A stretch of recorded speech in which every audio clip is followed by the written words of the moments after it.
kita akan lihat seperti apa akhir tahun, ekonomi seperti apa, itu untuk mendorong daya beli masyarakat nanti ke depan. Tapi kita pelajari dulu hati-hati. Menteri Keuangan Purbaya Yudisadewa menyatakan akan mempelajari kemungkinan penurunan tarif pajak pertambahan nilai PPN yang saat ini berlaku sebesar 11%. Purbaya menjelaskan, keputusan terkait hal tersebut akan mempertimbangkan kondisi perekonomian nasional dan realisasi penerimaan negara hingga akhir ke 2025. Kita baru naik ya, dari 10 ke 11. Oh, tetap naik aja naik lah. Jadi gini, kita akan lihat seperti apa akhir tahun, ekonomi seperti apa, uang saya yang saya dapat itu seperti apa sampai akhir tahun saya sekarang. Purbaya menuturkan, pihaknya akan melihat terlebih dahulu apakah penurunan tarif PPN memungkinkan untuk dilakukan. Sebab, kebijakan ini jika diterapkan, berpotensi memberikan dorongan terhadap daya beli masyarakat.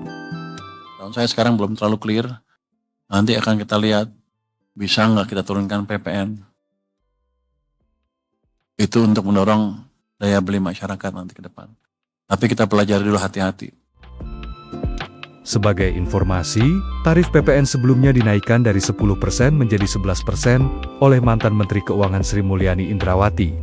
Saat itu, PPN seharusnya naik menjadi 12%. Namun, kebijakan itu mendapatkan banyak penolakan dari masyarakat, sehingga PPN 12% hanya berlaku untuk barang mewah. Ya, masih dari Kementerian Keuangan pemirsa, kali ini yakni dalam proses merampungkan aturan pajak pertambahan nilai 12% yang akan diterapkan mulai tahun depan. Ya, Menteri Keuangan Sri Mulyani memastikan pajak ini tak akan berlaku bagi barang-barang yang menjadi kebutuhan pokok masyarakat. Kementerian Keuangan terus mengkalibrasi kebijakan perpajakan termasuk pengenaan PPN 12% untuk barang mewah. Menteri Keuangan Sri Mulyani Indrawati menjelaskan bahwa pihaknya telah masuk tahap finalisasi untuk implementasi tarif PPN 12%. Namun pemerintah memastikan kebijakan PPN tetap akan mengedepankan asas keadilan, sehingga pengecualian terhadap produk bahan pangan pokok, jasa pendidikan, hingga kesehatan akan tetap diterapkan tahun depan.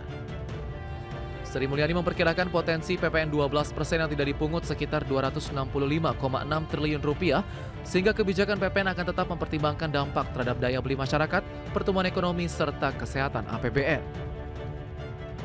Jasa tenaga kerja, jasa keuangan, jasa asuransi, buku, vaksin polio, rumah sederhana, sangat sederhana, rusunami, listrik, air, itu semuanya PPN-nya adalah 0%. Jadi kalau kita perkirakan tahun depan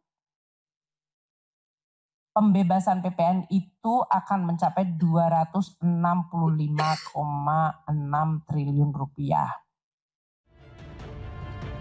Kemenkyu memastikan pihaknya terus mendengarkan aspirasi dari seluruh pemangku kepentingan. Namun Kemenkyu juga harus menjaga kesehatan fiskal agar program pembangunan tetap berjalan. Selain itu nantinya paket kebijakan perpajakan akan diumumkan bersama dengan Kemenko Perekonomian. Jakarta, Raharjo Patmo, IDX Channel.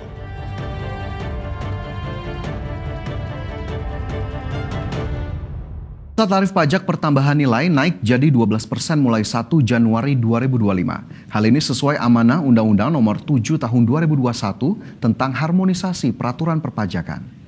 Menurut Menteri Keuangan Sri Mulyani Indrawati, tarif PPN yang saat ini diterapkan Indonesia sebenarnya relatif rendah.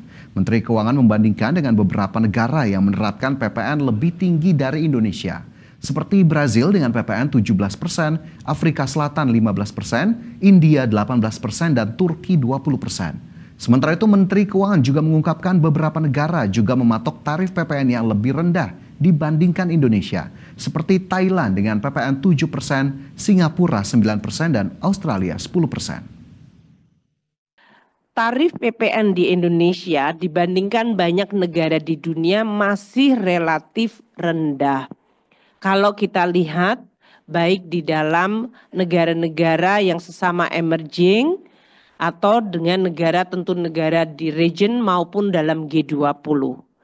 Kita lihat Yang di sebelah kiri 11% atau ke-12 dibandingkan banyak negara.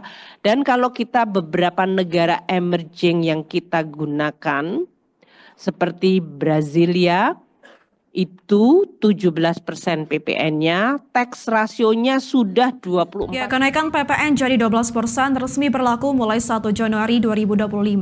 Kenaikan PPN 12% hanya berlaku untuk produk barang dan jasa yang dikategorikan mewah atau segmen premium.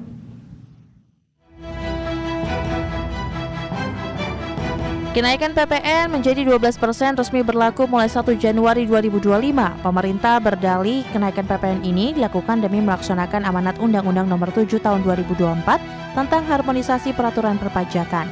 Meski demikian, pemerintah memastikan kenaikan PPN menjadi 12% tak berlaku untuk semua barang. Kenaikan PPN 12% hanya berlaku untuk produk barang dan jasa yang dikategorikan mewah atau di segmen premium.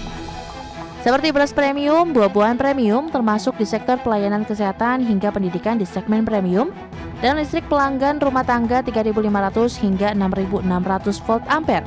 Pemerintah menyebut barang-barang tersebut sebelumnya tidak kena PPN. Dari Jakarta, Tim Liputan, IDX Channel. Pemerintah mengumumkan tetap menaikkan tarif pajak pertambahan nilai dari 11% menjadi 12% mulai 1 Januari 2025. Meski demikian, terdapat kelompok barang yang dibebaskan dari PPN seperti sembako, jasa pendidikan, kesehatan, tenaga kerja, hingga pemakaian air. Pemerintah mengumumkan tetap menaikkan tarif pajak pertambahan nilai dari 11% menjadi 12% mulai dari 1 Januari 2025 sejalan dengan Undang-Undang Nomor 7 Tahun 2024 tentang harmonisasi peraturan perpajakan. Hal ini diumumkan Menteri Koordinator Bidang Perekonomian Erlangga Hartarto bersama Menteri Keuangan Sri Mulyani, juga Menteri Kabinet Merah Putih lainnya pada konferensi pers paket stimulus ekonomi. Erlangga menyampaikan kelompok barang yang dibebaskan dari PPN adalah sembako seperti beras, daging, telur, ikan, dan susu. Begitu juga dengan jasa pendidikan, kesehatan, keuangan, tenaga kerja, asuransi, dan air. Tarif PPN tahun depan akan naik sebesar 12% per 1 Januari. Namun, barang-barang yang dibutuhkan oleh masyarakat, ini PPN-nya diberikan fasilitas atau 0%. Jadi barang yang seperti kebutuhan pokok, beras, daging, ikan, telur, sayur, susu, gula konsumsi, jasa pendidikan, kesehatan, angkutan umum, tenaga kerja, jasa keuangan, jasa asuransi, vaksin polio, hana, rumah sangat, dan pemakaian air, seluruhnya bebas PPN. Erlangga menegaskan dalam menjaga daya beli masyarakat, pemerintah akan tetap memberikan stimulus kebijakan ekonomi bagi rumah tangga berpendapatan rendah, yaitu tarif PPN akan ditanggung pemerintah sebesar 1% untuk barang kebutuhan pokok, sehingga akan tetap dikenakan 11%. Sementara barang-barang pokok yang akan dikenakan tarif PPN sebesar 11% yakni minyak goreng dengan kemasan minyak kita, tepung terigu, dan gula industri. Tim Liputan, IDX Channel.